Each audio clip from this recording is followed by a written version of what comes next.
सो स्वागत है जी एक बार फिर आप सब का अज के रिलीजियस सैगमेंट में। अज मेरा साथ देंगे भाई सुखदेव सिंह जी जोड़े साडे मेहमान हैं एबट्सफोर्ड तो। अज का विषय सानू सारे ही एक चिंता का विषय बनया पाया साडे सब वास्ते कि आम तौर पर असीं देख रहे हैं कि साडी नवीं पनीरी जो है वो जुड़ नहीं रही सिक्खी दे नाल। एक्चुअली तो ऑर्गेनाइज रिलीजन की जो असीं गल करते हैं तो हर एक धर्म में ही ये समस्या सामने आ रही है। उस तो इलावा होर बहुत सारे चैलेंजेस जोड़े ने साडे सामने आए हुए हैं। एज अ प्रचारक भाई साहब की महसूस करते हैं तो की करने की लोड़ है, और इस बारे गलबात करते हैं भाई सुखदेव सिंह जी नाल। जी आनू जी, वाहिगुरू जी का खालसा वाहिगुरू जी की फतेह। सो एज अ प्रचारक भाई साहब जो आस पास साडे चल रहे आले दुआले हो रहा है उस तो तुसीं की समझते हो किहड़े इशूज़ ने जिन्हां दे उत्ते सानू चिंतन करने की लोड़ हैगी? सब तो पहला जो मैं महसूस किया जी एक बहुत वड्डी घाट रही है कि जिहड़े साडे धार्मिक ग्रंथ ने जो बेसिकली साडे सिद्धांत ने, चाहे वो किसी भी धर्म के ने, चाहे वो हिंदू के ने, चाहे वो सिख के ने, चाहे वो मुसलमान के ने जी, असीं धार्मिक ग्रंथां नूं समझण दे विच बहुत पिछे रह गए। असीं ज़्यादातर जिहड़ा धर्म नूं एक पूजा का ही विधि विधान बना लिया, एक पूजा का स्थान ही बना लिया भी उत्थे जाना सी तां पूजा की, मत्था टेकिया, कोई थोड़ी बहुती भेटा चढ़ाई तो वापस आ गए। सो ये ग्रंथ जिहड़े ने कि यह पूजन वास्ते गुरु साहब ने जां साडे जिहड़े पीर पैगंबर सी वो बनाए सी या इस तों सेध लैण लई बनाए सी? दरअसल जिहड़े धार्मिक ग्रंथ सी तां एक संपूर्ण जीवन जाच जीउण दे लई सी भी किस तरह मनुख ने जीउणा है, कि मनुख का जिहड़ा जीवन है कि जी इहदा उद्देश्य की है, ये कर की रहा है, इहनूं करना की चाहिदा जी। ते जे हुण असीं जिहड़े सिद्धांत ने धर्म दे उन्हां नूं असीं पढ़िया ही नहीं, उस नूं खोलिया ही नहीं, जिवें आपां गुरबाणी विच पढ़दे हां कि प्यो दादे दा खोल डिठा खजाना तां मेरे मन पाया निदाना, भी प्यो दादे ने जिहड़ा सानू खजाना दिता सी उस नूं असीं खोलिया ही नहीं। खोलण तो भाव कि असीं उस नूं पढ़िया नहीं, उस नूं समझिया नहीं। ये अपने भी असीं धर्म दे विच जदों सिख धर्म दे विच देखदे हां तां असीं ये तां है भी चंगी गल है कीर्ति होनी, कीर्तन होना, पर जिहड़े उहदे सिद्धांत ने गुरबाणी दे जी उहदे विच गुरु साहिब जी ने सानू करन वास्ते किहा की है, उन्हां नूं जिथे असीं समझण दे विच कामयाब नहीं होए उत्थे असीं समझा भी नहीं सके। असीं केवल गुरबाणी नूं पढ़न तक सीमित रह गए भी इस नूं वध तो वध पढ़ो, जिवें आपां डेरियां च देखदे हां जी उन्हें 1 लाख पाठ कर लिया जी, उसने 51,000 पाठ कर लिया। राइट, लोड़ गिणती विच पैण दी नहीं है जी, लोड़ ये है कि गुरबाणी का जो सिद्धांत है, गुरबाणी ने जो सानू सेध प्रदान की है कि बंदे भी जिस दिशा में तू जा रहा है दिशा तेरी है नहीं जी, तू बंदा है तो तेनू कर्म भी बंदियां वाले करने चाहिए ने। ईवन कि गुरबाणी तो इत्थों तक भी कहती मनुख नूं कि भी पशु बड़े चंगे ने, भी घाह फूस खांदे ने, सुक्की तूड़ी खांदे ने, ते भाई मिठा अमृत वर्गा दुध दिंदे ने जी। जिवें आपां बाणी विच पढ़दे हां कि पशु मिले चंगियाइयां खड़ खावे अमृत दे, नाम भी हुणे आदमी धृक जीवन कर्म करे जी। ते मनुख जिहड़ा 36 प्रकार दे भोजन खांदा है ते संसार दे विच की करदा है, बुराइयां करदा है, अपराध करदा है, पाप करदा है। सो गुरबाणी ने सानू समझाया है कि देख भाई आ पशु जिहड़े ने वो आ काम कर रहे ने, तू बंदा हो के आ काम कर रहा है जी। सो गुरबाणी ने जिहड़ी सानू सेध दित्ती सी ਉਹ ਉਸ ਨੂੰ ਅਸੀਂ अपना नहीं सके, और धर्म ਨੂੰ संसार ਦੀਆਂ ਕੁਝ ਇਹੋ ਜਿਹੀਆਂ ਸਾਜ਼ਿਸ਼ਾਂ ਵੀ ਰਚੀਆਂ ਕਿ ਇੱਕ ਧਰਮ ਨੂੰ ਦੂਜੇ ਧਰਮ ਦੇ ਨਾਲ ਲੜਾ ਦਿਓ, ਦੂਜੇ ਨੂੰ ਦੂਜੇ ਦੇ ਨਾਲ ਲੜਾ ਦਿਓ। ਤਾਂ ਕਲੇਸ਼ ਜਿਹੜਾ ਹੈ ਧਰਮਾਂ ਦੇ ਨਾਂ ਦੇ ਉੱਤੇ ਕਿਸੇ ਨੇ ਉਹਨੂੰ ਕੋਈ ਨਾਂ ਦਿੱਤਾ, ਕੋਈ ਨਾਂ ਦਿੱਤਾ, ਇਹ ਦਰਅਸਲ ਸਾਡੀ ਸਭ ਤੋਂ ਵੱਡੀ ਘਾਟ ਰਹੀ ਹੈ ਕਿ ਅਸੀਂ ਧਾਰਮਿਕ ਗ੍ਰੰਥਾਂ ਨੂੰ ਔਰ ਉਹਨਾਂ ਦੇ ਉਪਦੇਸ਼ਾਂ ਨੂੰ ਪੜ੍ਹਨ ਅਤੇ ਸਮਝਣ ਦੇ ਵਿੱਚ ਕਾਮਯਾਬ ਨਹੀਂ ਹੋਏ ਜਿੰਨਾ ਸਾਨੂੰ ਹੋਣਾ ਚਾਹੀਦਾ ਸੀ। बहुता ज़्यादा समा नहीं होया सिख धर्म नूं होंद विच आए, पर एक नवीं सोच जिहड़ी सी गुरु ने सिख विच पाई सी। की कारण होया कि इन्ना समा तो होया नहीं, क्योंकि कौमां दी जिहड़ियां हिस्टरी हुंदी उहदे विच जिहड़ा 400-500 साल का समय कुछ नहीं गिणिया जांदा, लेकिन असीं बड़ी छेती उसनूं भुल गए, उसनूं असीं साइड लाइन करता। तो जिस तरह तुसीं कहा कि बाकी धर्मां नूं मुबारक जिस तरह बिलीव करते हैं, जिस विच चीज़ विच ही बिलीव करते हैं, पर सिख नूं तां यही उपदेश मिलिया सी, रहत प्यारी मोको सिख प्यारा नाई। एक रहत सी, डिसिपलिन सी, ते डिसिपलिन का मतलब है कि जो हदायत है उसनूं फॉलो करना तो उसनूं इंप्लीमेंट करना। सरबत दे भले की असीं गल करते हैं, उहदे च तां अजे भी असीं चलो ये मनते हैं कि सिखां 'च जज्बा है दान का, देन का। ये हाल ही विच एक नेपाल दे विच जिहड़ा आया सी अर्थक्वेक आया, उस वास्ते साडी कौम ने आके अगे बहुत ज़्यादा यतन करके माया भेजी। माया पिछों नहीं हटते, लेकिन एक पासे वो निवेकली कौम भी असीं चाहते हैं कि साडे तो स्टैंप लगे, पर दूसरे पासे उही कर्म कांड, उही चीज़ां जिन्हां ने गुरु तो रोकिया सी वो फिर साडे च आ गईयां। सो की कारण तुहानूं लगदा एज अ प्रचारक, क्योंकि तुसीं बहुत डील करदे हो, हर रोज़ देखदे हो ओवर द ईयर्स की चल की रहा साडी कौम दे विच? दरअसल हरप्रीत सिंह जी, पहली आपां जे थोड़ी जी पिछोकड़ नूं देखीए तां ਜਦੋਂ ਤੋਂ ਗੁਰੂ ਨਾਨਕ ਦੇਵ ਜੀ ਨੇ ਸਿੱਖੀ ਦਾ ਬੂਟਾ ਲਾਇਆ ਸੀ ਜੀ, ਬਹੁਤ ਸਾਰੀਆਂ ਵਿਰੋਧੀ ਤਾਕਤਾਂ ਇਹਦੇ ਖਿਲਾਫ ਸੀ ਕਿ ਵੀ ਇਹ ਨਹੀਂ ਹੋਣਾ ਚਾਹੀਦਾ। ਠੀਕ ਹੈ, ਜਾਂ ਇਹ ਕਹਿ ਲਈਏ ਕਿ ਜਦੋਂ ਸੱਚ ਦਾ ਚੰਦਰਮਾ ਚੜਿਆ ਤਾਂ ਬਹੁਤ ਸਾਰਾ ਅੰਧਕਾਰ ਅਗਿਆਨਤਾ ਦਾ ਉਹਦਾ ਚਾਰ ਸਵੇਰੇ ਹੋ ਗਿਆ ਵੀ ਇਹ ਨਹੀਂ ਚੜਨਾ ਚਾਹੀਦਾ ਜੀ। ਉਹਦੇ ਲਈ ਗੁਰੂ ਸਾਹਿਬ ਜੀ ਨੇ ਤਤੀਆਂ ਤਵੀਆਂ ਤੇ ਵੀ ਬੈਠੇ, ਉਹਦੇ ਲਈ ਗੁਰੂ ਸਾਹਿਬ ਜੀ ਨੇ ਸੀਸ ਵੀ ਭੇਟ ਕੀਤੇ ਜੀ, ਉਹਦੇ ਲਈ ਸਿੱਖਾਂ ਨੇ ਵੱਡੇ ਤੋਂ ਵੱਡੇ ਤਸੀਹੇ ਵੀ ਚੱਲੇ। ਪਰ ਜਿਹੜੀ ਸਿਧਾਂਤਕ ਤੌਰ ਦੇ ਉੱਤੇ ਉਹਨਾਂ ਦੀ ਸੋਚ ਸੀ ਉਹਦੇ ਵਿੱਚ ਕੋਈ ਬਦਲਾਅ ਨਹੀਂ ਆਇਆ, ਉਹਦੇ ਉੱਤੇ ਪੂਰੇ ਦ੍ਰਿੜ ਰਹੇ। ਰਾਈਟ। ਉਸ ਤੋਂ ਬਾਅਦ ਆਪਾਂ ਦੇਖਦੇ ਹਾਂ ਬਹੁਤ ਸਾਰੇ ਜੰਗ ਯੁੱਧ ਜਿਹੜੇ ਉਹ ਵੀ ਸ਼ੁਰੂ ਹੋ ਗਏ, ਉਹਨਾਂ ਦੇ ਵਿੱਚ ਵੀ ਸਿੱਖ ਚਾਹੇ ਜੰਗਲਾਂ 'ਚ ਰਹੇ ਚਾਹੇ ਪੱਤੇ ਖਾਂਦੇ ਰਹੇ, ਪਰ ਉਹਨਾਂ ਨੇ ਸਿੱਖੀ ਸਿਧਾਂਤਾਂ ਦੇ ਉੱਤੇ ਪੂਰਾ ਡਟ ਕੇ ਪਹਿਰਾ ਦਿੱਤਾ ਜੀ। ਮੇਰਾ ਕਹਿਣ ਤੋਂ ਭਾਵ ਕਿ ਸ਼ੁਰੂ ਤੋਂ ਹੀ ਜਿਹੜੀ ਸਿੱਖ ਦੀ ਸੋਚ ਸੀ ਜੀ ਔਰ ਜਿਹੜੀ ਇਨਕਲਾਬੀ ਸੋਚ ਸੀ, ਇਸ ਸੋਚ ਨੂੰ ਵਿਰੋਧੀ ਤਾਕਤਾਂ ਨਹੀਂ ਸੀ ਚਾਹੁੰਦੀਆਂ ਕਿ ਇਹ ਸੋਚ ਜਿਹੜੀ ਉੱਭਰ ਕੇ ਸਾਹਮਣੇ ਆਵੇ ਜੀ। ਇਹਦੇ ਵਿੱਚ ਵਿਪਰਨ ਦੀਆਂ ਰੀਤਾਂ ਵੀ ਬੜੀਆਂ ਭਾਰੂ ਰਹੀਆਂ, ਉਹਨਾਂ ਨੇ ਵੀ ਬਹੁਤ ਸਾਰਾ ਰੋਲ ਅਦਾ ਕੀਤਾ। ਅੱਜ ਵੀ ਆਪਾਂ ਜਦੋਂ ਦੇਖਦੇ ਹਾਂ, ਅੱਜ ਵੀ ਸਿੱਖ ਦੀ ਸੋਚ ਜਦੋਂ ਕਿਤੇ ਥੋੜਾ ਜਿਹਾ ਇਕੱਠਾ ਹੋਣ ਦਾ ਯਤਨ ਕਰਦੇ ਹਾਂ, ਆਪਾਂ ਕੋਈ ਗੱਲ ਕਿਸੇ ਇੱਕ ਵਿਸ਼ੇ ਦੇ ਉੱਤੇ ਆਪਾਂ ਸਾਰੇ ਏਕਤਾ ਦੀ ਗੱਲ ਕਰਦੇ ਹਾਂ, ਤਾਂ ਕੋਈ ਨਾ ਕੋਈ ਇਸ ਤਰ੍ਹਾਂ ਦਾ ਇਸ਼ੂ ਸਾਡੇ ਸਾਹਮਣੇ ਆ ਜਾਂਦਾ ਹੈ ਜਿਹਦੇ ਨਾਲ ਸਾਡੀ ਕੌਮ ਜਿਹੜੀ ਆ ਉਹ ਦਫਾੜ ਹੋ ਜਾਂਦੀ ਹੈ ਜੀ। ਸੋ ਸਾਨੂੰ ਸਮਝਣਾ ਪਏਗਾ, ਸਾਨੂੰ ਐਜ ਇੱਕ ਸਿੱਖ ਹੁੰਦਿਆਂ ਹੋਇਆਂ, ਕਿ ਉਹ ਕਿਹੜੇ ਕਾਰਨ ਨੇ ਕਿ ਜਿਹੜੀ ਸਾਡੀ ਸੋਚ ਨੂੰ ਇਕੱਠੇ ਨਹੀਂ ਹੋਣ ਦੇ ਰਹੇ ਜੀ। ਉਹਦੇ ਪਿੱਛੇ ਕਿਹੜੀ ਤਾਕਤ ਕੰਮ ਕਰ ਰਹੀ ਹੈ, ਕਿਹੜੀਆਂ ਸ਼ਕਤੀਆਂ ਕੰਮ ਕਰ ਰਹੀਆਂ ਨੇ, ਉਹਨਾਂ ਨੂੰ ਸਮਝਣ ਦੀ ਲੋੜ ਹੈ। ਔਰ ਜਿਹੜੇ ਸਾਡੇ ਵਿੱਚ ਇਸ਼ੂ ਇਸ ਤਰ੍ਹਾਂ ਦੇ ਪੈਦਾ ਹੋ ਜਾਂਦੇ ਨੇ ਜੀ, ਉਹਨਾਂ ਨੂੰ ਜਿਵੇਂ ਆਪਾਂ ਇਹ ਵੀ ਇਤਿਹਾਸ ਵਿੱਚ ਦੇਖਦੇ ਹਾਂ ਕਿ ਸਰਬੱਤ ਖਾਲਸਾ ਹੁੰਦਾ ਸੀ ਜਾਂ ਗੁਰਮਤੇ ਹੁੰਦੇ ਸੀ, ਇਕੱਠੇ ਹੁੰਦੇ ਸੀ, ਸਿੱਖ ਬੈਠਦੇ ਸੀ ਵੀ ਆਹ ਜਿਹੜੀ ਮੁਸ਼ਕਲ ਆਈ ਆ ਤੇ ਆਪਾਂ ਗੁਰਬਾਣੀ ਕੀ ਕਹਿੰਦੀ ਹੈ। ਬਿਲਕੁਲ ਜੀ, ਹੋ ਇਕੱਤਰ ਮਿਲੋ ਮੇਰੇ ਭਾਈ, ਦੁਬਿਧਾ ਦੂਰ ਕਰੋ ਲੜਾਈ, ਇਹ ਕਨਸੈਪਟ ਦੇ ਉੱਤੇ ਅਸੀਂ ਹਮੇਸ਼ਾ ਕੰਮ ਕਰਦੇ ਰਹੇ। ਬਿਲਕੁਲ ਇਹ ਜ਼ਰੂਰਤ ਸੀ ਸਾਨੂੰ ਕਿ ਇਹ ਜਿਹੜੇ ਸਿੱਖ ਧਰਮ ਦੇ ਵਿੱਚ ਜਿਹੜੀਆਂ ਤਾਕਤਾਂ ਵਿਰੋਧੀ ਸਾਨੂੰ ਨੀਵਾਂ ਦਿਖਾਉਣਾ ਚਾਹੁੰਦੀਆਂ ਨੇ, ਮਾਰਨਾ ਚਾਹੁੰਦੀਆਂ ਨੇ, ਉਹਨਾਂ ਤੋਂ ਸਾਨੂੰ ਸੁਚੇਤ ਹੋ ਕੇ। ਔਰ ਦੂਜੀ ਗੱਲ ਜਿਹੜੀ ਸਭ ਤੋਂ ਵੱਡੀ, ਕਿ ਜਿਹੜੀ ਸੇਧ ਅਸੀਂ ਗੁਰਬਾਣੀ ਕੋਲੋਂ ਲੈਣੀ ਸੀ ਉਹ ਨਹੀਂ ਲਈ। ਸਾਡੀ ਇੱਕ ਈਗੋ ਜਿਹੜੀ ਸੀ ਉਸਨੇ ਵੀ ਬਹੁਤ ਰੋਲ ਅਦਾ ਕੀਤਾ। ਔਰ ਦੂਜਾ ਰੋਲ ਜਿਹੜਾ ਬਹੁਤ ਮਾਰੂ ਪਿਆ, ਉਹ ਪਿਆ ਰਾਜਨੀਤੀ ਦਾ ਜੀ, ਕਿ ਰਾਜਨੀਤੀ ਨੇ ਧਰਮ ਨੂੰ ਪਿੱਛੇ ਕਰ ਲਿਆ। ਅਗਰ ਰਾਜਨੀਤੀ ਦੀ ਗੱਲ ਹੈ ਤੇ ਧਰਮ ਦੀ ਕੋਈ ਮਰਜ਼ਾਦਾ, ਕੋਈ ਸਿਧਾਂਤ ਬਦਲਣਾ ਤਾਂ ਬਦਲ ਦੋ। ਰਾਈਟ। ਰਾਜਨੀਤੀ ਨੇ ਹੋਣਾ ਇਹ ਚਾਹੀਦਾ ਸੀ ਕਿ ਧਰਮ ਪਹਿਲਾਂ ਤੇ ਰਾਜਨੀਤੀ ਬਾਅਦ। ਬਿਲਕੁਲ। ਐਂਡ ਇਹੀ ਅਸੀਂ ਇਤਿਹਾਸ ਨੂੰ ਜਦੋਂ ਦੇਖਦੇ ਹਾਂ ਗੁਰੂਆਂ ਦੇ ਸਮੇਂ, ਕਿ ਰਾਜੇ ਵੀ ਜਿਹੜੇ ਸਿੱਖ ਰਾਜੇ ਹੋਏ, ਉਹਨਾਂ ਨੇ ਹਮੇਸ਼ਾ ਧਰਮ ਜੋ ਸੀ ਉਸ ਤੋਂ ਸੇਧ ਲੈ ਕੇ ਰਾਜਨੀਤੀ ਕੀਤੀ। ਬਿਲਕੁਲ ਹਾਂ। ਇਸ ਲਈ ਜ਼ਰੂਰਤ ਸੀ ਕਿ ਧਰਮ ਜਿਹੜਾ ਸੀ ਉਸ ਨੂੰ ਅਸੀਂ ਅੱਗੇ ਰੱਖਦੇ ਤੇ ਰਾਜਨੀਤੀ ਜਿਹੜੀ ਉਹਦੇ ਤੋਂ ਸੇਧ ਲੈਂਦੀ। ਹੁਣ ਗੁਰੂ ਸਾਹਿਬ ਜੀ ਨੇ ਜਦੋਂ ਆਪਾਂ ਬਾਣੀ ਵਿੱਚ ਪੜ੍ਹਦੇ ਹਾਂ, ਗੁਰੂ ਸਾਹਿਬ ਕਹਿੰਦੇ ਕਿ ਰਾਜਾ ਤਖਤ ਦੇ ਉੱਤੇ ਉਹ ਬੈਠਣਾ ਚਾਹੀਦਾ ਜਿਹੜਾ ਲਾਇਕ ਹੈ, ਜਿਹੜਾ ਕੈਪੇਬਲ ਹੈ। ਠੀਕ। ਤੇ ਜਿਸ ਵਿਅਕਤੀ ਨੂੰ ਤੁਸੀਂ ਰਾਜ ਭਾਗ ਦੇ ਉੱਤੇ ਬਿਠਾ ਰਹੇ ਹੋ ਉਹ ਯੋਗ ਨਹੀਂ ਜੀ, ਤਾਂ ਉਹ ਸਮਾਜ ਦੇ ਲਈ ਜਾਂ ਮਨੁੱਖਤਾ ਦੇ ਲਈ ਕੀ ਦੇਵੇਗਾ। ਜਿਵੇਂ ਆਪਾਂ ਬਾਣੀ ਦੇ ਵਿੱਚ ਜਾਂ ਭਾਈ ਗੁਰਦਾਸ ਜੀ ਦੀਆਂ ਵਾਰਾਂ ਵਿੱਚ ਪੜ੍ਹਦੇ ਹਾਂ ਕਿ ਕੁੱਤਾ ਰਾਜ ਬਹਾਲੀਏ ਫਿਰ ਚੱਕੀ ਚੱਟੇ। ਗੁਰਬਾਣੀ ਦੇ ਵਿੱਚ ਜਾਂ ਗੁਰ ਇਤਿਹਾਸ ਵਿੱਚ ਦੇਖਦੇ ਹਾਂ, ਉੱਥੇ ਸੀ ਯੋਗਤਾ ਦੀ ਗੱਲ, ਕਿ ਜਿਹੜਾ ਵਿਅਕਤੀ ਯੋਗ ਹੈ ਉਸ ਨੂੰ ਉਹਦੇ ਤੇ ਬਿਠਾਓ। ਇੱਥੇ ਸਾਡੇ ਵਿੱਚ ਯੋਗਤਾ ਨਹੀਂ ਹੁੰਦੀ, ਅਸੀਂ ਕਹਿੰਦੇ ਵੀ ਉਹਦਾ ਮੈਨੂੰ ਮਿਲਣਾ ਚਾਹੀਦਾ। ਰਾਈਟ। ਚਾਹੇ ਉਹ ਧਰਮ ਦੇ ਨਾਲ ਸੰਬੰਧਿਤ ਹੈ ਤੇ ਚਾਹੇ ਉਹ ਰਾਜਨੀਤੀ ਦੇ ਨਾਲ ਸੰਬੰਧਿਤ ਹੈ। ਰਾਈਟ। ਦੋ ਚੀਜ਼ਾਂ ਭਾਈ ਸਾਹਿਬ ਆਉਂਦੀਆਂ ਨੇ ਕਿ ਜਦੋਂ ਵੀ ਅਸੀਂ ਗੁਰਬਾਣੀ ਦੀ ਗੱਲ ਕਰਦੇ ਹਾਂ, ਆਫ ਕੋਰਸ ਇਹ ਤਾਂ ਸੁਪਰੀਮ ਹੈ। ਹਾਂਜੀ। ਗੁਰੂ ਗ੍ਰੰਥ ਸਾਹਿਬ ਤੋਂ ਉੱਤੇ ਸਿੱਖ ਵਾਸਤੇ ਕੁਝ ਵੀ ਨਹੀਂ। ਦੂਸਰੇ ਪਾਸੇ ਗੁਰ ਇਤਿਹਾਸ ਹੈ, ਗੁਰ ਇਤਿਹਾਸ ਤੋਂ ਅਸੀਂ ਸੇਧ ਲੈਣੀ ਸੀ। ਪਰ ਕਈ ਵਾਰ ਜੋ ਅਸੀਂ ਅੱਜ ਦੇਖ ਰਹੇ ਹਾਂ ਕਿ ਗੁਰ ਇਤਿਹਾਸ ਜੋ ਹੈ, ਕਿਉਂਕਿ ਉਹ ਇੰਟਰਪ੍ਰੇਟ ਜਿਸ ਤਰੀਕੇ ਨਾਲ ਕੀਤਾ ਜਾਂਦਾ ਹੈ, ਉਹ ਕਈ ਵਾਰੀ ਭਾਰੂ ਹੋ ਜਾਂਦਾ ਹੈ ਗੁਰਬਾਣੀ ਦੇ ਉੱਤੇ ਵੀ। ਐਜ਼ ਅ ਪ੍ਰਚਾਰਕ ਕੀ ਤੁਸੀਂ ਮਹਿਸੂਸ ਕਰਦੇ ਹੋ ਜਦੋਂ ਪ੍ਰਚਾਰਕ ਆਉਂਦੇ ਨੇ? ਹੁਣ ਮੈਂ ਤੁਹਾਡੇ ਨਾਲ ਕਮਿਊਨੀਕੇਟ ਕਰ ਰਿਹਾ, ਇੱਕ ਲੈਂਗੁਏਜ ਵਿੱਚ ਅਸੀਂ ਕਰ ਰਹੇ ਹਾਂ ਜਿਹੜੀ ਦੋਨੋਂ ਅਸੀਂ ਸਮਝ ਰਹੇ ਹਾਂ। ਬਿਲਕੁਲ ਜੀ। ਮੈਂ ਸ਼ੁਰੂ ਦੇ ਵਿੱਚ ਗੱਲ ਕੀਤੀ ਸੀ ਨੌਜਵਾਨਾਂ ਦੀ। ਅੱਜ ਖਾਸ ਤੌਰ ਤੇ ਵੈਸਟਰਨ ਮੁਲਕਾਂ ਦੇ ਵਿੱਚ ਜਿਹੜੀ ਸਮੱਸਿਆ ਆ ਰਹੀ ਹੈ ਕਿ ਸਾਡੇ ਬੱਚੇ ਬਹੁਤ ਸਾਰੇ ਜਿਹੜੇ ਨੇ ਉਹ ਪੰਜਾਬੀ ਨਹੀਂ ਸਮਝਦੇ। ਪ੍ਰਚਾਰਕ ਆਉਂਦਾ ਹੈ, ਜਿੰਨਾ ਮਰਜ਼ੀ ਕੋਸ਼ਿਸ਼ ਕਰੇ, ਉਹ ਬੈਸਟ ਨੌਲੇਜ ਵੀ ਹੋਏ, ਉਹ ਪੂਰਾ ਉੱਥੇ ਬੋਲ ਤਾਂ ਜਾਂਦਾ ਹੈ, ਲੇਕਿਨ ਉਸ ਦਾ ਕਿੰਨਾ ਇੰਪੈਕਟ ਪੈ ਰਿਹਾ? ਕੀ ਤੁਸੀਂ ਜੋ ਡੀਲ ਕਰ ਰਹੇ ਹੋ ਗੁਰਦੁਆਰੇ 'ਚ, ਗੁਰਦੁਆਰਾ ਸਾਹਿਬ ਐਬਟਸਫੋਰਡ 'ਚ ਤੁਸੀਂ ਹੁੰਦੇ ਹੋ, ਯੰਗਸਟਰਸ ਨੂੰ ਇਨਵੋਲਵ ਕਰਨ ਵਾਸਤੇ ਤੁਸੀਂ ਸਮਝਦੇ ਹੋ ਕਿ ਕੁਝ ਆਪਣਾ ਮੀਡੀਅਮ ਜੋ ਹੈ ਕਮਿਊਨੀਕੇਸ਼ਨ ਦਾ ਉਸਨੂੰ ਚੇਂਜ ਕੀਤਾ ਵੀ ਜਾਵੇ ਤਾਂ ਕਿ ਅਸੀਂ ਬੱਚਿਆਂ ਨੂੰ ਨਾਲ ਜੋੜ ਸਕੀਏ? ਕੀ ਇਹ ਇੱਕ ਵੱਡਾ ਕਾਰਨ ਹੈ ਜਾਂ ਹੋਰ ਵੀ ਕਾਰਨ ਨੇ ਜਿਹਦੇ ਕਾਰਨ ਬੱਚਿਆਂ ਨੂੰ ਨਹੀਂ ਜੋੜ ਸਕ ਰਹੇ? ਬਿਲਕੁਲ ਜੀ, ਇਹਦਾ ਕਾਰਨ ਸਭ ਤੋਂ ਵੱਡਾ ਤੇ ਇਹ ਰਿਹਾ ਕਿ ਜਿਹੜੇ ਸਾਡੇ ਸਿੱਖ ਪ੍ਰਚਾਰਕ ਜਿਸ ਪੱਧਰ ਦੇ ਪੈਦਾ ਹੋਣੇ ਚਾਹੀਦੇ ਸੀ, ਉਸ ਪੱਧਰ ਦੇ ਅਸੀਂ ਪੈਦਾ ਨਹੀਂ ਕਰ ਸਕੇ ਜੀ। ਉਹਦਾ ਸਭ ਤੋਂ ਵੱਡਾ ਕਾਰਨ ਰਿਹਾ ਸਾਡੀਆਂ ਸ਼੍ਰੋਮਣੀ ਸੰਸਥਾਵਾਂ ਦਾ ਜੀ, ਕਿ ਉਹਦੇ ਵਿੱਚ ਕੋਈ 5 ਪੜ੍ਹਿਆ ਗਿਆ, ਕੋਈ 10 ਪੜ੍ਹਿਆ, ਜਿਹਨੂੰ ਸਿਰਫ ਕੇਵਲ ਗੁਰਬਾਣੀ ਪੜ੍ਹਨੀ ਆਉਂਦੀ ਸੀ ਜਾਂ ਅਰਦਾਸ ਕਰਨੀ ਆਉਂਦੀ ਸੀ ਜੀ, ਤਾਂ ਉਸ ਨੂੰ ਅਸੀਂ ਗੁਰਦੁਆਰੇ ਦੇ ਵਿੱਚ ਜਿਹੜੇ ਐਜ ਏ ਪ੍ਰਚਾਰਕ ਸਥਾਪਿਤ ਕਰ ਦਿੱਤਾ। ਪਿਛਲੇ ਸਮੇਂ ਦੇ ਵਿੱਚ ਵੀ ਇਹ ਬਹੁਤ ਘੱਟ ਰਹੀ ਆ। ਹੁਣ ਆ ਕੇ ਇਸ ਪੱਧਰ ਦੇ ਉੱਤੇ ਥੋੜੀ ਜਿਹੀ ਸੋਚ ਜਿਹੜੀ ਆ ਸਿੱਖ ਦੀ ਉੱਪਰ ਉੱਠੀ ਆ, ਕਿਉਂਕਿ ਨੌਜਵਾਨ ਪੀੜ੍ਹੀ ਦੇ ਲਈ ਨੌਜਵਾਨਾਂ ਦਾ ਉਹੀ ਜਜ਼ਬਾ, ਉਹੀ ਉਹਨਾਂ ਦਾ ਪੱਧਰ ਤੇ ਉਹੀ ਲੈਂਗੁਏਜ ਲੈ ਕੇ ਆਉਣਾ ਪਏਗਾ।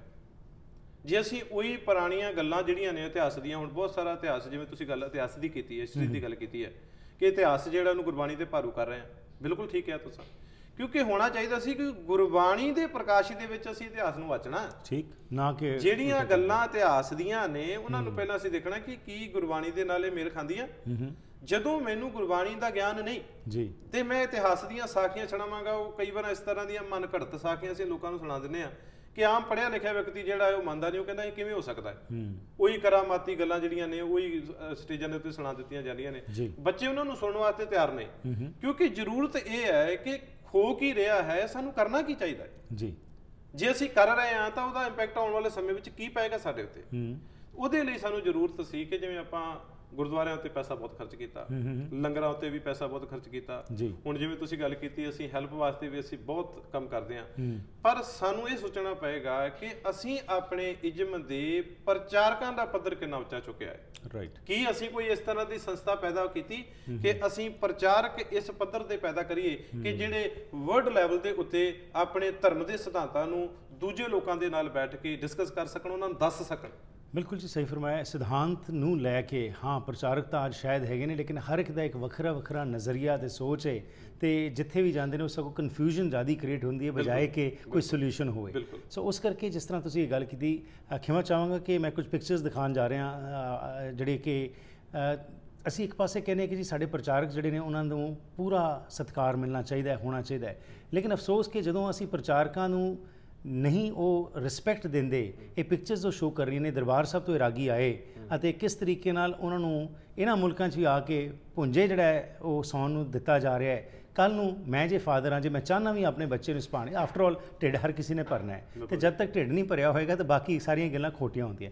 ਇਸ ਬਾਰੇ ਮੈਂ ਥੋੜ੍ਹੀ ਚਰਚਾ ਕਰਨਾ ਚਾਹਾਂਗਾ ਇਸ ਛੋਟੀ ਜਿਹੀ ਬ੍ਰੇਕ ਤੋਂ ਬਾਅਦ ਕਿ ਇਹਦੇ ਪ੍ਰਤੀ ਵੀ ਕਿਵੇਂ ਉਹ ਸੋਚ ਬਦਲੀ ਜਾਵੇ ਕਿ ਅਸੀਂ ਸਿਰਫ ਪ੍ਰਚਾਰਕਾਂ ਨੂੰ ਜਾਂ ਸਾਡੇ ਗ੍ਰੰਥੀਆਂ ਨੂੰ ਸਿਰਫ ਇਹੀ ਨਹੀਂ ਕਿ ਅਸੀਂ ਮਿਨੀਮਮ ਵੇਜ 'ਤੇ ਰੱਖ ਕੇ ਉਹਨਾਂ ਕੋਲ ਐਕਸਪੈਕਟੇਸ਼ਨ ਹਾਈਐਸਟ ਰੱਖੀਏ, ਕਿਵੇਂ ਇਹ ਚੇਂਜ ਪ੍ਰੋਸੈਸ ਹੋਵੇ, ਇਸ ਬਾਰੇ ਗੱਲ ਕਰਾਂਗੇ ਜੀ। ਕੀ ਤੁਸੀਂ ਕਰਜ਼ੇ ਦੇ ਬੋਝ ਹੇਠ ਦੱਬੇ ਹੋ? ਸਮਝ ਨਹੀਂ ਆਉਂਦਾ ਕੀ ਕਰੋ? ਫਾਈਨੈਂਸ਼ੀਅਲ ਪ੍ਰੋਬਲਮਸ ਤੁਹਾਡੀ ਫੈਮਿਲੀ ਲਾਈਫ ਦੇ ਉੱਤੇ ਮਾੜਾ ਅਸਰ ਪਾ ਸਕਦੀਆਂ ਹਨ। ਜੇ ਤੁਸੀਂ ਇਸ ਮੁਸ਼ਕਲ 'ਚ ਹੋ ਤਾਂ ਅਸੀਂ ਤੁਹਾਡੀ ਮਦਦ ਕਰ ਸਕਦੇ ਹਾਂ। ਅਸੀਂ ਤੁਹਾਡੇ ਕਰਜ਼ੇ ਨੂੰ ਵੱਧ ਤੋਂ ਵੱਧ ਘਟਾ ਕੇ ਰਹਿੰਦੀ ਰਕਮ ਨੂੰ ਇੰਟਰਸਟ ਫ੍ਰੀ ਕਿਸ਼ਤਾਂ 'ਚ ਬਦਲ ਸਕਦੇ ਹਾਂ। ਅਸੀਂ ਤੁਹਾਨੂੰ ਕਰਜ਼ੇ ਤੋਂ ਮੁਕਤ ਕਰਾ ਕੇ ਨਵੀਂ ਜ਼ਿੰਦਗੀ ਜੀਣ ਵਿੱਚ ਤੁਹਾਡੀ ਮਦਦ ਕਰ ਸਕਦੇ ਹਾਂ। 1866-790-8984 ਬਿਜ਼ਨਸ ਸੋਲੂਸ਼ਨਜ਼, ਤੁਹਾਡੀ ਪਰੇਸ਼ਾਨੀ ਵਿੱਚ ਤੁਹਾਡਾ ਸਾਥੀ।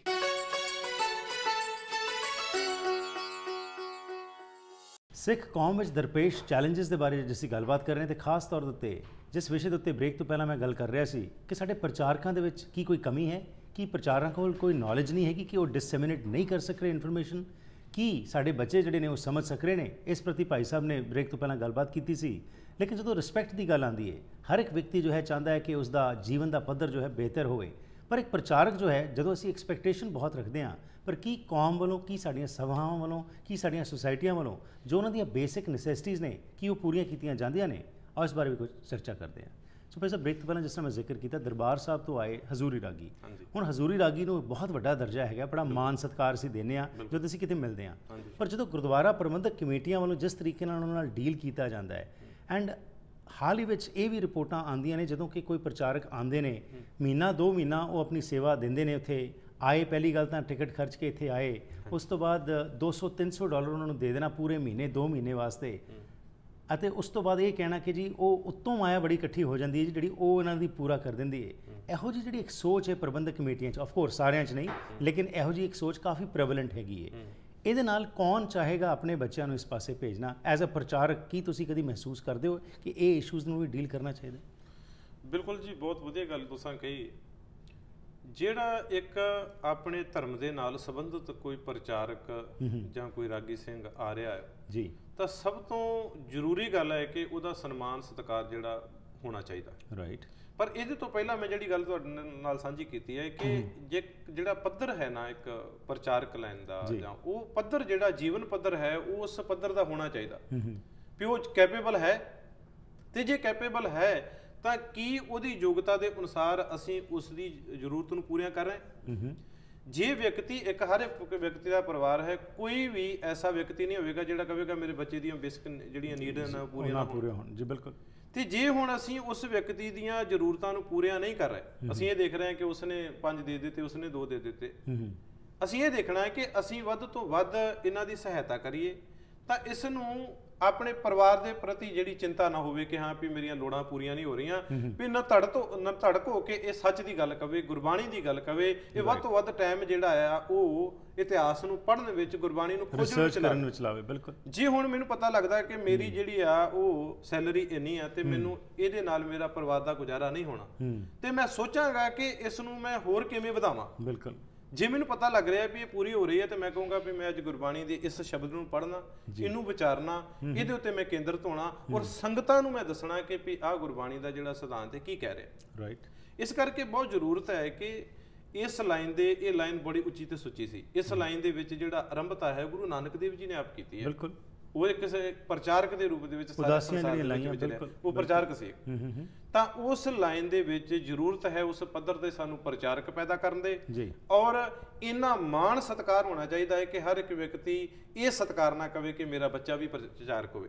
ਅੱਜ ਜੇ ਪ੍ਰਚਾਰਕ ਰਾਗੀ ਸਿੰਘ ਇਹ ਮਹਿਸੂਸ ਕਰ ਰਿਹਾ ਵੀ ਮੈਂ ਆਪਣੇ ਬੱਚੇ ਨੂੰ ਰਾਗੀ ਨਹੀਂ ਬਣਾਉਣਾ ਜਾਂ ਪ੍ਰਚਾਰਕ ਨਹੀਂ ਚੱਲੇਗਾ, ਕਿਵੇਂ ਚੱਲੂਗਾ? ਐਬਸੋਲੂਟ। ਪਰ ਦੂਸਰੇ ਪਾਸੇ ਇੱਕ ਇਹ ਵੀ ਸੋਚ ਹੈਗੀ ਕਿ ਬਾਬੇ ਜਦੋਂ ਆਉਂਦੇ ਨੇ ਘਰਾਂ ਦੇ ਵਿੱਚ, ਵੈਸੇ ਜੋ ਮਾਨ ਸਤਿਕਾਰ ਸਿੱਖ ਸੰਗਤਾਂ ਉਹਨਾਂ ਨੂੰ ਦੇ ਦਿੰਦੀਆਂ ਨੇ, $500,000 ਤੋਂ ਘੱਟ ਦੇਣਾ ਹਰ ਇੱਕ ਕੋਈ ਸਮਝਦਾ ਕਿ ਜੀ ਇਹ ਤਾਂ ਖਰਾਬੀ ਹੋ ਜਾਏਗੀ ਜੇ ਇਸ ਤੋਂ ਘੱਟ ਦਾਂਗੇ, ਬਖਸ਼ਿਸ਼ ਨਹੀਂ ਸਾਡੇ ਤੋਂ ਹੋਏਗੀ। ਜਦ ਕਿ ਇੱਕ ਗ੍ਰੰਥੀ ਜਾਂ ਸੇਵਾਦਾਰ ਜੋ ਵੀ ਕੋਈ ਅਸੀਂ ਬੁਲਾਉਂਦੇ ਹਾਂ ਉਸਨੂੰ ਅਸੀਂ ਘੱਟੋ ਘੱਟ ਮਾਇਆ ਜੇ ਕਿ ਉਹਨੂੰ ਤੋਰਨਾ ਚਾਹੁੰਦੇ ਹਾਂ। ਇਹ ਇੱਕ ਸੋਚ ਵਿੱਚ ਜਿਹੜਾ ਪਰਿਵਰਤਨ ਆਇਆ, ਆਫਟਰ ਆਲ ਪ੍ਰਚਾਰਕ ਦਾ ਜਿਸ ਤਰ੍ਹਾਂ ਤੁਸੀਂ ਕਿਹਾ ਅਹੁਦਾ ਬਹੁਤ ਉੱਤਮ ਹੈ। ਗੁਰੂ ਸਾਹਿਬ ਨੇ ਜਿਹੜੀਆਂ ਇਹ ਸਿਸਟਮ ਸ਼ੁਰੂ ਕੀਤਾ ਸੀ, ਇਸ ਦਾ ਮਕਸਦ ਸੀ ਕਿ ਪ੍ਰਚਾਰ ਹੋਵੇ, ਲੋਕਾਂ ਦੇ ਵਿੱਚ ਚੇਤਨਾ ਆਵੇ। ਪਰ ਇਹ ਵੀ ਜਿਹੜੀ ਗਿਰਾਵਟ ਆ ਰਹੀ ਹੈ, ਇਹਦੇ ਵਿੱਚ ਤੁਸੀਂ ਕੀ ਸਮਝਦੇ ਹੋ? ਲੋਕਾਂ ਦੀ ਮਾਨਸਿਕਤਾ ਦੇ ਵਿੱਚ ਉਹ ਤੇਲ, ਘਿਓ, ਦੀਏ ਲਾ ਕੇ ਤਾਂ ਪੈਸੇ ਖਰਚਣਾ ਚਾਹਣਗੇ, ਲੇਕਿਨ ਜਿੱਥੇ ਲੋੜ ਹੈ ਉੱਥੇ ਨਹੀਂ ਦੇਣਾ ਚਾਹਣਗੇ। ਉਹਦੇ ਮੁਤਲਕ ਕੀ ਸਮਝਦੇ ਹੋ, ਕਿਵੇਂ ਚੇਂਜ ਆਵੇਗਾ? ਦਰਅਸਲ ਹਰਪ੍ਰੀਤ ਸਿੰਘ ਜੀ, ਬਿਲਕੁਲ ਤੁਸੀਂ ਠੀਕ ਕਿਹਾ ਕਿ ਸਾਡੀ ਜਿਹੜੀ ਸੋਚ ਦੇ ਵਿੱਚ ਨਾ ਇੰਨੀ ਸੰਕੀਰਨਤਾ ਆ ਗਈ ਹੈ ਕਿ ਅਸੀਂ ਧਰਮ ਨੂੰ ਕਮਾਉਣਾ ਨਹੀਂ ਚਾਹੁੰਦੇ। ਅਸੀਂ ਕਹਿੰਦੇ ਹਾਂ ਕਿ ਆਹ ਵਿਅਕਤੀ ਕਹਿੰਦਾ ਵੀ ਤੂੰ ਆਹ ਕਰ ਦੇ, ਤਾਂ ਮੈਂ ਜਾ ਕੇ ਤੇਲ ਪਾ ਕੇ ਦੀਵਾ ਜਗਾਉਣ 'ਚ ਮੈਨੂੰ ਕਿੰਨਾ ਕੁ ਟਾਈਮ ਲੱਗਦਾ ਜਾਂ ਕਿੰਨਾ ਕਿਤੇ ਉੱਤੇ ਖਰਚ ਆਉਂਦਾ, ਮੈਂ ਜਗਾ ਦੇਣਾ। ਇੱਕ ਪ੍ਰਚਾਰਕ ਇਹ ਕਹਿੰਦਾ ਆ ਕਿ ਭਾਈ ਤੂੰ ਗੁਰਬਾਣੀ ਆਹ ਕਹਿੰਦੀ ਆ ਕਿ ਤੂੰ ਸੱਚ ਬੋਲ, ਗੁਰਬਾਣੀ ਕਹਿੰਦੀ ਆ ਕਿ ਤੂੰ ਮਿਹਨਤ ਮਸ਼ੱਕਤ ਕਰ, ਗੁਰਬਾਣੀ ਕਹਿੰਦੀ ਆ ਤੂੰ ਮਿੱਠਾ ਬੋਲ।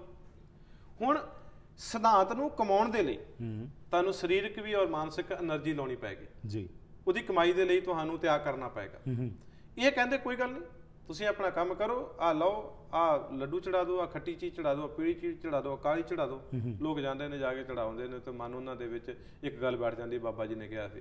ਇਹ ਹੈ ਸਾਡੇ ਸਿਧਾਂਤਾਂ ਦੇ ਉੱਤੇ ਇੱਕ ਕਾਲੀ ਜਿਹੜੀ ਬੱਦਲਾਂ ਦੀ ਛਾਂ ਹੋ ਗਈ ਹੈ, ਜਿਸ ਨੂੰ ਦੂਰ ਕਰਨ ਦੀ ਜ਼ਰੂਰਤ ਹੈ। ਇਹਨੇ ਇੱਕ ਅੰਧ ਵਿਸ਼ਵਾਸ ਲੋਕਾਂ ਨੇ ਪੈਦਾ ਕਰ ਦਿੱਤੇ ਨੇ। ਮੈਨੂੰ ਯਾਦ ਹੈ ਕਾਨਪੁਰ ਦੇ ਵਿੱਚ ਮੈਂ ਇੱਕ ਵਾਰ ਗਿਆ, ਉੱਥੇ ਮਸ਼ੀਨਰੀ ਸਿੰਘਾਂ ਨੇ ਮੈਨੂੰ ਕਿਹਾ ਕਿ ਭਾਈ ਸਾਹਿਬ ਜੀ ਵੀ ਜਿਹੜੇ ਇਸ ਤੋਂ ਪਹਿਲਾਂ ਸਿੰਘ ਵਿਚਾਰ ਕਰਕੇ ਗਏ ਨੇ, ਉਹਨਾਂ ਨੇ ਕਿਹਾ ਕਿ ਜੀ ਮੂਲ ਮੰਤਰ ਜਿਹੜਾ ਜੀ ਉਹ ਇੱਥੋਂ ਤੱਕ ਪੜ੍ਹਨਾ ਚਾਹੀਦਾ ਜੀ, ਮੂਲ ਮੰਤਰ ਇੱਥੋਂ ਤੱਕ ਪੜ੍ਹਨਾ ਚਾਹੀਦਾ, ਤੁਸੀਂ ਮਸ਼ੀਨਰੀ ਹੋ, ਤੁਸੀਂ ਦੱਸੋ ਕੀ ਹੋਣਾ ਚਾਹੀਦਾ। ਮੈਂ ਜੋ ਕੁਝ ਉਹ ਬੋਲ ਕੇ ਗਿਆ ਵਿਅਕਤੀ, ਉਸ ਵਿਅਕਤੀ ਦੇ ਬੋਲਾਂ ਨੂੰ ਸੰਗਤਾਂ ਦੇ ਵਿੱਚ ਸਹੀ ਰੂਪ ਵਿੱਚ ਗੁਰਬਾਣੀ ਕੀ ਕਹਿੰਦੀ ਹੈ ਉਹਦੇ ਵਾਸਤੇ ਮੇਰਾ ਸਾਰਾ ਟਾਈਮ ਜਿਹੜਾ ਕਥਾ ਦਾ ਉਸੇ ਵਿਸ਼ੇ ਤੇ ਲੰਘ ਗਿਆ। ਮੈਂ ਜੋ ਕੁਝ ਤਿਆਰ ਕਰਕੇ ਆਇਆ ਸੀ ਮੈਂ ਬੋਲ ਹੀ ਨਹੀਂ ਸਕਿਆ ਜੀ। ਉੱਥੇ ਜਾ ਕੇ ਜਿਹੜਾ ਵਿਅਕਤੀ ਮੇਰੇ ਨਾਲ ਗਿਆ ਵਾ, ਉਹ ਤਾਂ ਲੋਕਾਂ ਨੂੰ ਮਾਲਾ ਵੰਡ ਰਿਹਾ, ਮਿਸ਼ਰੀ ਵੰਡ ਰਿਹਾ, ਰਾਈਟ, ਵੀ ਆਹ ਲਓ ਜੀ ਤੁਹਾਡੇ ਘਰ ਵਿੱਚ ਆ ਜਾਏਗਾ, ਤੁਹਾਡੇ ਘਰ ਵਿੱਚ। ਉਹ ਸਾਡੀਆਂ ਜਿਹੜੀਆਂ ਅੰਦਰ ਦੀਆਂ ਲਾਲਸਾਵਾਂ ਨੇ ਨਾ, ਉਹਨਾਂ ਦੀ ਉਹ ਪੂਰਤੀ ਹੁੰਦੀ ਲੱਗਦੀ ਹੈ ਕਿ ਹਾਂ ਵੀ ਬਾਬਾ ਜੀ ਨੇ ਮਾਲਾ ਦੇ ਦਿੱਤੀ, ਬੈਠ ਲਓ, ਬੈਠ ਕੇ ਫੇਰ ਲਓ। ਪਰ ਇਹ ਤੇ ਕਾਨਪੁਰ ਦੀ ਗੱਲ ਹੈ ਜੀ, ਇੱਥੇ ਵੀ ਅਸੀਂ ਪਿੱਛੇ ਨਹੀਂ ਹਟੇ। ਇੱਥੇ ਵੀ ਤੁਸੀਂ ਦੇਖਦੇ ਹੋ ਕਿ ਜਿਸ ਤਰ੍ਹਾਂ ਮਾਲਾ ਦੀ ਤੁਸੀਂ ਗੱਲ ਕੀਤੀ, ਲੋਕਾਂ ਨੇ ਹੱਥਾਂ 'ਚ ਪਾਈਆਂ ਹੋਈਆਂ ਨੇ, ਉਸ ਤੋਂ ਇਲਾਵਾ ਜਿਹੜੀ ਸੋਚ ਹੈਗੀ ਉਸ ਦੇ ਵਿੱਚੋਂ ਚੇਂਜ ਨਹੀਂ ਆ ਰਿਹਾ ਹੈਗਾ। ਪਰ ਹੁਣ ਇਸ ਵਾਸਤੇ ਤੁਸੀਂ ਇਹ ਜਿਹੜੇ ਚੈਲੰਜਸ ਦੀ ਅਸੀਂ ਗੱਲ ਕਰ ਰਹੇ, ਇਹਦਾ ਸੋਲੂਸ਼ਨ ਕੀ ਤੇ ਸਮਝਦੇ ਹੋ? ਬਾਕੀ ਦਾ ਜਿਹੜਾ ਪ੍ਰੋਗਰਾਮ ਹੈਗਾ ਉਸ ਵਿੱਚ ਚਾਹਾਂਗਾ ਕਿ ਇਹ ਕੁਝ ਇਸ਼ੂਜ਼ ਨੂੰ ਅਸੀਂ ਟੱਚ ਕੀਤਾ ਜਿਹੜੇ ਮੇਜਰ ਨੇ। ਮੇਨ ਸਟ੍ਰੀਮ ਦੇ ਵਿੱਚ ਜਦੋਂ ਅਸੀਂ ਗੱਲ ਕਰਦੇ ਹਾਂ ਤਾਂ ਆਪਣੇ ਬੱਚਿਆਂ ਨੂੰ ਜੇਕਰ ਅਸੀਂ ਆਪਣੀ ਪਰੰਪਰਾ ਨਾਲ, ਆਪਣੇ ਧਰਮ ਨਾਲ ਨਹੀਂ ਜੋੜਾਂਗੇ ਤਾਂ ਕਿਵੇਂ ਚੱਲੇਗਾ ਅੱਗੇ ਧਰਮ?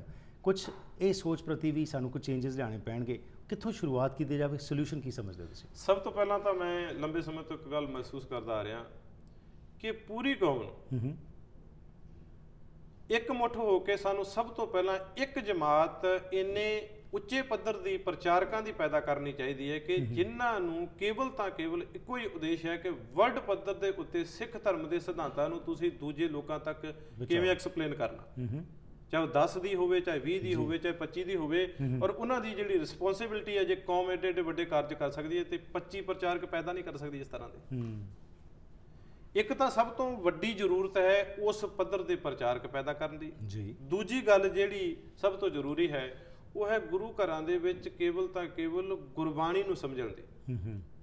ਕਈ ਵਾਰਾਂ ਇਤਿਹਾਸਕ ਕਥਾ ਕਹਾਣੀਆਂ ਇਸ ਤਰ੍ਹਾਂ ਦੀਆਂ ਸਾਡੇ ਸਾਹਮਣੇ ਆ ਜਾਂਦੀਆਂ ਨੇ ਕਿ ਉਹ ਵਿਗਿਆਨਕ ਯੁੱਗ ਦੇ ਉੱਤੇ ਖਰੀਆਂ ਨਹੀਂ ਉਤਰਦੀਆਂ ਜੀ। ਤਾਂ ਜ਼ਰੂਰਤ ਹੈ ਕਿ ਗੁਰੂ ਘਰਾਂ ਦੇ ਵਿੱਚ ਕੇਵਲ ਤਾਂ ਕੇਵਲ ਸਾਨੂੰ ਸਾਰਿਆਂ ਨੂੰ ਕੇਂਦਰਿਤ ਹੋਣਾ ਪਵੇਗਾ ਗੁਰਬਾਣੀ ਨੂੰ ਸਮਝਣ ਵਿੱਚ। ਜਿਸ ਦਿਨ ਸਾਡਾ ਮਨ ਗੁਰੂ ਦੇ ਸ਼ਬਦ ਦੇ ਨਾਲ ਜੁੜ ਗਿਆ ਉਸ ਦਿਨ ਆਪਣੇ ਆਪ ਚੇਂਜ ਜਿਹੜੀ ਹੈ ਸਮਾਜ ਦੇ ਵਿੱਚ ਆਉਣੀ ਸ਼ੁਰੂ ਹੋ ਜਾਵੇਗੀ। ਜਿਵੇਂ ਇੱਕ ਬੀਜ ਆ, ਉਹਦੇ ਅੰਦਰ ਦੇ ਵਿੱਚ ਚੇਂਜ ਉਦੋਂ ਆਉਂਦੀ ਹੈ ਜਦੋਂ ਉਹ ਵਾਤਾਵਰਣ ਦੇ ਵਿੱਚ ਬਿਲਕੁਲ ਸਹੀ ਵਾਤਾਵਰਣ ਵਿੱਚ ਲੱਗ ਜਾਂਦਾ। ਤਾਂ ਲੋੜ ਹੈ ਗੁਰਬਾਣੀ ਦੇ ਵਿੱਚ ਆਪਣੇ ਮਨ ਨੂੰ ਜੋੜਨ ਦੀ। ਬਾਕੀ ਜਿਹੜੀ ਸੋਚ ਹੈ ਉਹ ਤਾਂ ਕੇਵਲ ਗੁਰੂ ਦੇ ਸ਼ਬਦ ਨਾਲ ਜੁੜ ਕੇ ਹੀ ਬਦਲਣੀ ਹੈ, ਅਦਰਵਾਈਜ਼ ਨਹੀਂ ਬਦਲ ਸਕਦੀ। ਇਲੈਕਟ੍ਰੋਨਿਕ ਯੁੱਗ ਹੈ ਅੱਜ ਅਤੇ ਇੰਟਰਨੈਟ ਦਾ ਜ਼ਮਾਨਾ ਜਿੱਥੇ ਕਿ ਹਰ ਇੱਕ ਚੀਜ਼ ਲੋਕਾਂ ਤੱਕ just as a tip of a button ਮਿਲ ਜਾਂਦੀ ਹੈ। ਬਿਲਕੁਲ ਜੀ। ਹੁਣ ਕੋਸ਼ਿਸ਼ਾਂ ਕੀਤੀਆਂ ਜਾ ਰਹੀਆਂ ਸੀ ਕਿ ਜਿਸ ਤਰੀਕੇ ਨਾਲ ਨੌਜਵਾਨ ਪੀੜ੍ਹੀ ਉਸ ਨੂੰ ਜੋੜਿਆ ਜਾਵੇ, ਮੈਸੇਜ ਜੋ ਹੈ ਉਸ ਨੂੰ ਦਿੱਤਾ ਜਾਵੇ ਅਤੇ ਉਸ ਦੇ ਰਾਹੀਂ ਫਿਲਮਸ ਵੀ ਬਣੀਆਂ, ਕੁਝ ਹੋਰ ਬਣਨ ਦੀਆਂ ਵੀ ਤਿਆਰੀਆਂ ਚੱਲ ਰਹੀਆਂ ਨੇ। ਪਰ ਇੱਥੇ ਵੀ ਕਈ ਵਾਰੀ ਆ ਕੇ ਇੱਕ ਬੜੀ ਵੱਡੀ ਸਮੱਸਿਆ ਬਣ ਜਾਂਦੀ ਜਿੱਥੇ ਹਾਲ ਹੀ ਵਿੱਚ ਇੱਕ ਫਿਲਮ ਨਾਨਕ ਸ਼ਾਹ ਫਕੀਰ ਆਈ, ਉਸ ਦੇ ਉੱਤੇ ਵੀ ਕਾਫੀ ਕਿੰਤੂ ਪ੍ਰੰਤੂ ਹੋਇਆ। ਉਸ ਤੋਂ ਪਹਿਲਾਂ 4 ਸਾਹਿਬਜ਼ਾਦੇ ਆਈ ਸੀ ਜਿਹੜੀ ਕਿ ਐਨੀਮੇਸ਼ਨ ਸੀ, ਬਹੁਤ ਚੱਲੀ, ਲੋਕਾਂ ਨੇ ਪਸੰਦ ਵੀ ਕੀਤੀ, ਇੱਕ ਮੈਸੇਜ ਜਾਣ ਦੀ ਕੋਸ਼ਿਸ਼ ਕੀਤੀ ਜਾ ਰਹੀ ਸੀ। ਤੁਹਾਡਾ ਕੀ ਪਰਸਨਲ ਵਿਊ ਹੈਗਾ ਕਿ ਇਸ ਇੰਟਰਨੈਟ ਦੇ ਇਸ ਯੁੱਗ ਵਿੱਚ ਕੀ ਇਹ ਮੀਡੀਆ ਦਾ ਇਸਤੇਮਾਲ ਕਰਕੇ ਅਸੀਂ ਕੁਝ ਕਾਮਯਾਬੀ ਹਾਸਲ ਕਰ ਸਕਨੇ ਹਾਂ? ਦੇਖੋ ਜੀ, ਅੱਜ ਦੇ ਯੁੱਗ ਦੇ ਵਿੱਚ ਬਹੁਤ ਵੱਡਾ ਰੋਲ ਮੀਡੀਆ ਦਾ ਹੈ। ਤਾਂ ਮੀਡੀਆ ਜਿਹੜਾ ਆ ਹਰ ਇੱਕ ਦੇ ਨੇੜੇ ਲੱਗਾ ਹੋਇਆ ਜੀ।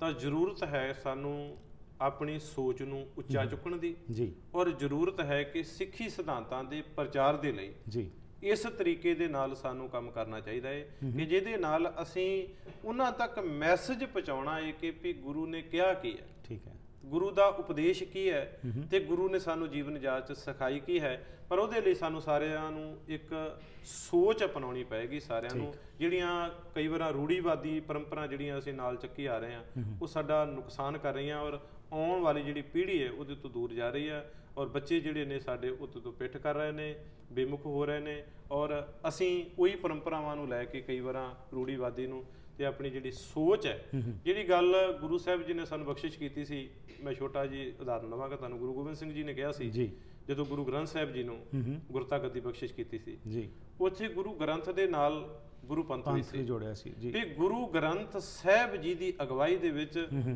ਪੰਥ ਨੇ ਫੈਸਲੇ ਕਰਨੇ। ਬਿਲਕੁਲ। ਤੇ ਪੰਥ ਨੇ ਉਹ ਫੈਸਲੇ ਕਰਨੇ ਨੇ ਜਿਨ੍ਹਾਂ ਫੈਸਲਿਆਂ ਦੇ ਨਾਲ ਉਹਨੇ ਸਿੱਖੀ ਦੇ ਪ੍ਰਚਾਰ ਅਤੇ ਪ੍ਰਸਾਰ ਨੂੰ ਕਰਨਾ ਹੈ। ਹੁਣ ਕੇਵਲ ਤਾਂ ਕੇਵਲ ਇੱਕ ਭਾਰਤ ਦੀ ਗੱਲ ਨਹੀਂ, ਇੱਕ ਪੰਜਾਬ ਦੀ ਗੱਲ ਨਹੀਂ, ਅੱਜ ਪੂਰੇ ਸੰਸਾਰ ਦੀ ਗੱਲ ਹੈ। ਹਰ ਥਾਂ ਦੇ ਉੱਤੇ ਸਿੱਖ ਹੈ, ਬਿਲਕੁਲ, ਹਰ ਕਮਿਊਨਿਟੀ ਦੇ ਵਿੱਚ ਸਿੱਖ ਵਿਚਰਦਾ ਹੈ। ਹਰ ਪਾਸੇ ਉਹੀ ਚੈਲੰਜਸ ਜਿਹੜੇ ਨੇ, ਜੇ ਪੰਜਾਬ ਵਿੱਚ ਨੇ ਤਾਂ ਇੱਥੇ ਵੀ ਉਹੀ ਨੇ। ਆਉਣ ਵਾਲੇ ਪ੍ਰੋਗਰਾਮਸ ਵਿੱਚ ਹੀ ਹੋਰ ਡਿਸਕਸ਼ਨ ਕਰਕੇ ਅਸੀਂ ਇਹ ਜਿਹੜੇ ਰੋਜ਼ਮਰਾ ਜ਼ਿੰਦਗੀ ਦੇ ਵਿੱਚ ਇਸ਼ੂਜ਼ ਜਿਹੜੇ ਫੇਸ ਕਰ ਰਹੇ ਨੇ ਸਿੱਖ, ਉਹਦੇ ਬਾਰੇ ਗੱਲ ਕਰਾਂਗੇ। ਤੁਹਾਡਾ ਧੰਨਵਾਦ। ਵਾਹਿਗੁਰੂ ਜੀ ਕਾ ਖਾਲਸਾ, ਵਾਹਿਗੁਰੂ ਜੀ ਕੀ ਫਤਿਹ। ਸੋ ਇਸ ਦੇ ਨਾਲ ਹੀ ਕਰਦੇ ਹਾਂ ਜੀ ਅੱਜ ਦੇ ਇਸ ਪ੍ਰੋਗਰਾਮ ਦੀ ਇੱਥੇ ਹੀ ਸਮਾਪਤੀ। ਜਿਸ ਵਿਸ਼ੇ 'ਤੇ ਜਿਹੜੀ ਅਸੀਂ ਗੱਲਬਾਤ ਕੀਤੀ ਹੈਗੀ ਇਸ ਦੀ ਬਹੁਤ ਅਹਿਮੀਅਤ ਹੈ। ਅਸੀਂ ਘਰਾਂ 'ਚ ਬੈਠ ਕੇ ਤੇ ਡਿਸਕਸ਼ਨਸ ਕਰਦੇ ਹਾਂ, ਪਰ ਵੱਡੇ ਪੱਧਰ ਦੇ ਉੱਤੇ, ਕੌਮੀ ਪੱਧਰ ਦੇ ਉੱਤੇ ਵੀ ਸਾਨੂੰ ਜ਼ਰੂਰ ਇਹ ਸੋਚ ਨੂੰ ਅੱਗੇ ਲੈਣਾ ਚਾਹੀਦਾ ਹੈ ਕਿ ਜਿਹੜੇ ਸਾਡੇ ਚੈਲੰਜਸ ਨੇ ਸਾਨੂੰ ਪਤਾ ਹੈ, ਲੇਕਿਨ ਇਸ ਦੇ ਸੋਲਿਊਸ਼ਨਸ ਕੀ ਨੇ। ਸੋ ਇੱਕ ਛੋਟੀ ਜਿਹੀ ਅਸੀਂ ਨਿਮਾਣੀ ਜੀ ਕੋਸ਼ਿਸ਼ ਕਰਦੇ ਹਾਂ ਕਿ ਜਿਹੜੇ ਸਾਡੇ ਗੈਸਟ ਆਉਂਦੇ ਨੇ ਉਹਨਾਂ ਨਾਲ ਉਹ ਇਸ਼ੂਜ਼ ਉੱਤੇ ਅਸੀਂ ਡਿਸਕਸ਼ਨ ਕਰ ਸਕੀਏ ਜਿਨ੍ਹਾਂ ਤੋਂ ਸਾਨੂੰ ਸੇਧ ਮਿਲ ਸਕੇ। ਤੁਹਾਡੇ ਕੋਲ ਵੀ ਜੇਕਰ ਕੋਈ ਸਵਾਲ ਹੈ ਤਾਂ ਸਾਡੇ ਤੱਕ ਜ਼ਰੂਰ ਪਹੁੰਚ ਕਰਨਾ, harpreetsingh@gmail.com ਜਾਂ ਫਿਰ 6046037555। ਇੱਥੇ ਹੀ ਕਰਦੇ ਹਾਂ ਪ੍ਰੋਗਰਾਮ ਦੀ ਸਮਾਪਤੀ ਜੀ। ਫਿਰ ਮੁਲਾਕਾਤ ਹੋਏਗੀ, ਤਦ ਤੱਕ ਗੁੱਡ ਬਾਏ।